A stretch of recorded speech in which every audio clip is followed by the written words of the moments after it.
Papalabasin ng administrasyon na ako ay isang terorista sa loob at labas ng Pilipinas.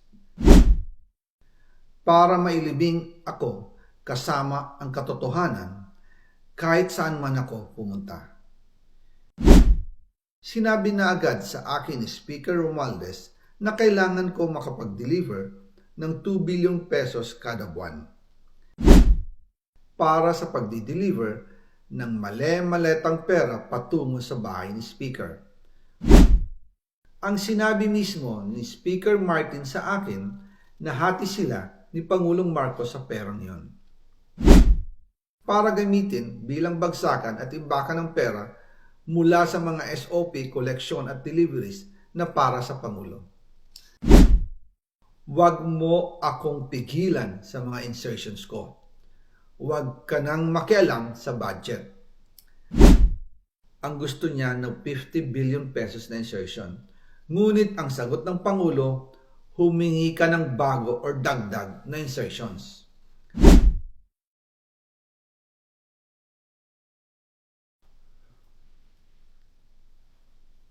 Magandang araw po sa inyong lahat. Bago ko ipagpatuloy ang aking paliwanag, nais ko munang magpasalamat sa inyo. Maraming salamat sa inyong bukas na isipan, sa inyong pasensya, at sa pagtanggap ninyo sa mga impormasyong aking ibinabahagi. Alam kong hindi madali ang mga paksang ito.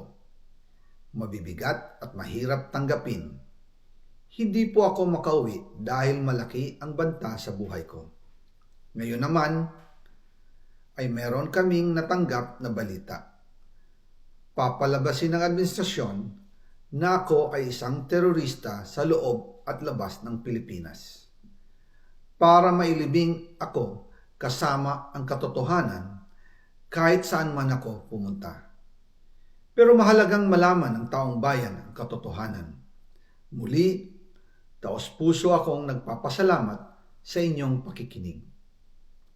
Una po sa lahat, sinasabi ng ICI at ni Henry Alcantara na 21 billion pesos daw ang napunta sa akin.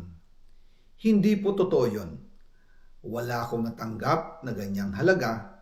Ang totoo, mula 2022 hanggang 2025, ang kabuuang pera na dumaan sa akin para ibigay kay Pangulong Bongbong Marcos at kay dating Speaker Martin Romualdez ay umabot sa 56 billion pesos at hiwalay pa dyan ang 100 billion pesos insertion ng Pangulo sa 2025 budget. Pati na rin ang 97 billion pesos flood control insertion na inilagay sa NEP ng 2026 national budget. Balikan natin kung paano ito nagsimula. Noong 2022, kakaupo ko pa lang bilang chairman ng House Committee on Appropriations, sinabi na agad sa akin ni Speaker Romualdez na kailangan ko makapag-deliver ng 2 billion pesos kada buwan. Makalipas ang ilang araw, tumawag sa akin si Yusek Bernardo. Sabi niya, kailangan ng tulong ng Bulacan sa problema nila sa baha. Pinapunta niya sa opisina ko sa Kongreso si DPWH District Engineer Henry Alcantara. Sa naging meeting namin ni Alcantara, siya mismo ang nag-offer kung paano ang hatian sa mga proyekto ng DPWH. 22% para kay Speaker Romualdez, 2% para kay Yusek Bernardo at 1% para sa kanya. Doon po nagsimula ang tinatawag nilang deliveries. Ang sistema po ay ganito. Ang mga tao ni Henry Alcantara ay nakikipag-ugnayan sa mga tao ko na sina Paul Estrada at Mark Tiksay.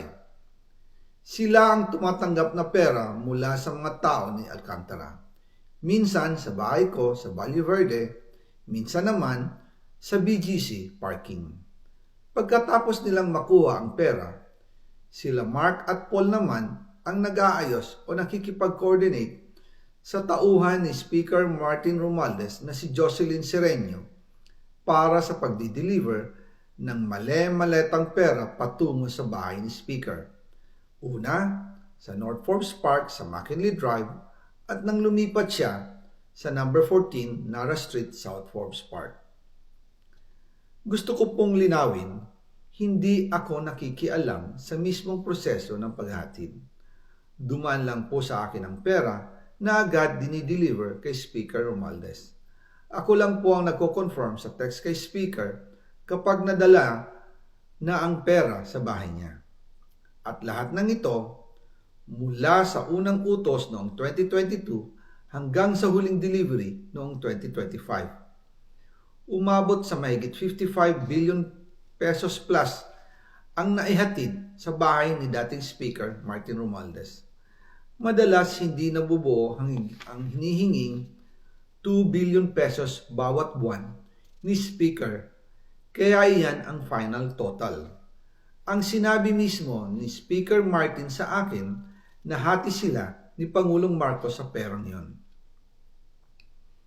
Ang listahan ng mga deliveries na ito, kung kailan, magkano, at saan dinala, ilalabas ko po kasabay ng video na ito. Noong November 2024, habang nasa proseso kami ng pagtatalakay ng budget, nakipag-meeting sa amin ni Speaker Martin si Yusek Jojo Cadiz. Sabi niya, masama raw ang loob ni Pangulong Marcos, wala raw siyang natatanggap na remittance. At dahil laging napapagalitan si Speaker Martin ng Pangulo mula Setyembre hanggang November, inutusan niya ako na mag-deliver ng 1 billion pesos para kay BBM. Ayon pa kay Yusek Jojo, nang ipaalam niya ito sa Pangulo, ang utos sa kanya ng Pangulo ay mag-ingat at siguraduhin si Yusek Jojo lang ang maghahatid. Ang instruction po sa akin ni dating Speaker Martin Romualdez ay dalhin sa number 30 Tamarind Street, South Forbes Park at ibigay kay Yusek Jojo Cadiz dahil ito raw ang drop-off point na malapit sa bahay ng Pangulo. Sinabi rin po sa akin ni Speaker Martin Romualdez na si PBBM ang nag-utos sa kanya na bilhin ang bahay sa number 30 Tamarind Street para gamitin bilang bagsakan at imbakan ng pera mula sa mga SOP, koleksyon at deliveries na para sa Pangulo. Noong December 2, 2024, personal kong i-deliver ang 200 million kay Yusek Jojo Cadiz sa number 30 Tamarind Street, South Forbes Park. Ayon sa kanya, dadalhin daw niya ito sa bahay ng Pangulo sa number 41 Nara Street, South Forbes Park. Kasunod nito, noong December 5, 2024, muli akong nag-deliver ng 800 million sa parehong address at Yusek Jojo Cadiz pa rin ang tumanggap. Sabi niya, iyon naman ay dadalhin sa bagong bahay ng Pangulo sa South Forbes Park. Sa kabuuan, 1 billion pesos ang personal kong naihatid. Ako mismo ang nagbigay ng pera, kasama ang aking driver at mga tauhan. At lahat ito ay base sa direktang utos ni Speaker Martin Romualdez. At dyan po nabuo ang kabuuang halagang 56 billion na ipinadala mula 2022 hanggang 2025. Pero kahit na na-deliver na ang 1 billion pesos para kay Pangulong Marcos at kahit na naisama na rin sa 2025 budget ang 100 billion pesos insertion sa pamamagitan ng BICAM Committee, ayon mismo sa utos ng Pangulo, nagagalit pa rin daw si BBM.